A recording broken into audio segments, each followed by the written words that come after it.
ayah bunda, para pejuang buah hati. Bertemu lagi dengan saya Winda di acara Ngopi Sore, Ngobrol Pintar Soal Reproduksi. Nah, hari ini saya lagi jalan-jalan di Lamongan, Jawa Timur, tepatnya di Rumah Sakit Intan Medika Lamongan. Dan hari ini kita bersama dokter yang awet muda, cantik banget, Dokter Trimayanti Ova, SPOG. Apa kabar dokter? Baik, alhamdulillah. Iya nih, Mams, hari ini kita tuh bakal bahas tema yang sering banget dialami sama para pejuang buah hati, yaitu kok berat badannya tuh berlebihan dan aku tuh susah banget hamil gitu.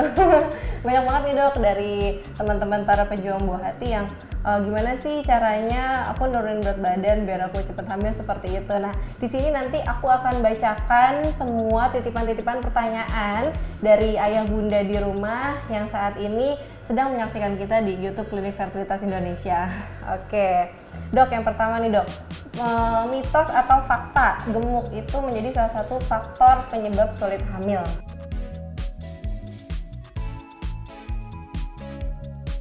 Fakta. Oke, nah kemudian hubungannya apa nih dok dengan infertilitas?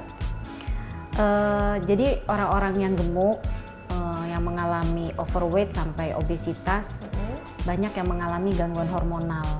Dan rata-rata sekarang mungkin para pejuang udah sering-sering baca mengenai PCOS. Betul. Nah, PCOS rata-rata sebagian besar mereka obesitas, overweight sampai obesitas. Jadi pada tubuh mereka akan mengalami gangguan hormonal, ya terutama hormon yang berguna untuk program dalam usaha untuk ingin hamil, ya. Jadi seperti itu.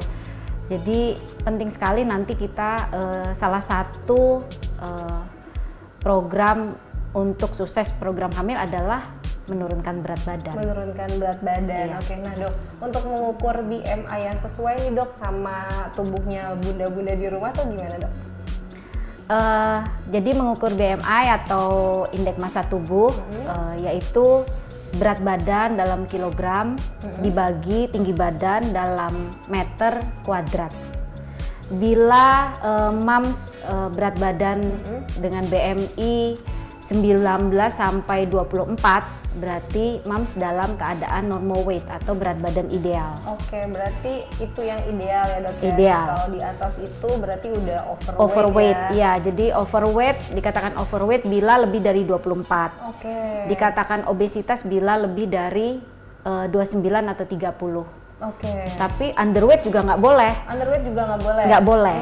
Sama saja, jadi kelebihan dan kekurangan akan mengganggu hormonal tubuh wanita. Berarti yang sesuai adalah BMI-nya 19 sampai 24. Nah, Mams, nanti boleh dicoba ya tadi cara perhitungan BMI dari Dokter Trimayanti. Oke, yang selanjutnya nih dok, kenapa kadang-kadang kok perempuan lulus sih yang disalahin gemuk jadi nggak bisa hamil gitu ya? Nah, laki-laki ini sebenarnya laki-laki gemuk-gemuk ini mempengaruhi kualitas spermanya nggak sih dok?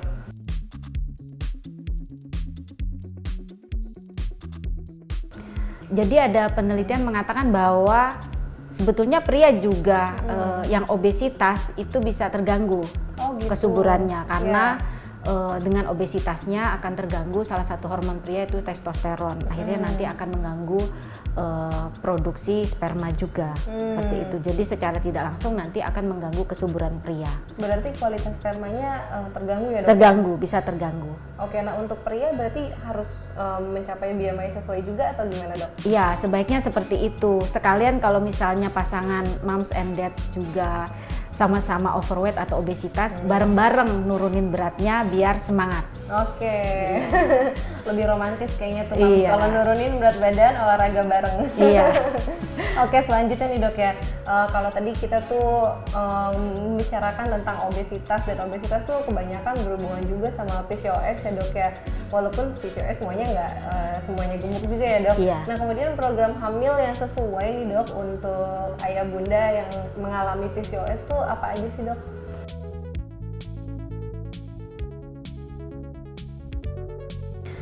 Yang pasti untuk program hamil pertama harus waspada bila usia menikahnya misalnya sudah lebih dari 1 tahun, kemudian tidak kunjung diberi momongan, kemudian melihat postur tubuh mengalami overweight atau obesitas.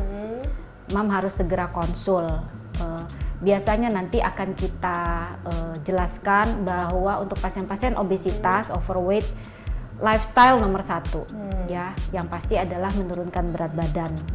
Diharapkan mencapai normal weight, tetapi kalau tidak bisa dengan penurunan berat badan antara 5-10% saja, itu bisa membantu untuk ovulasi spontan.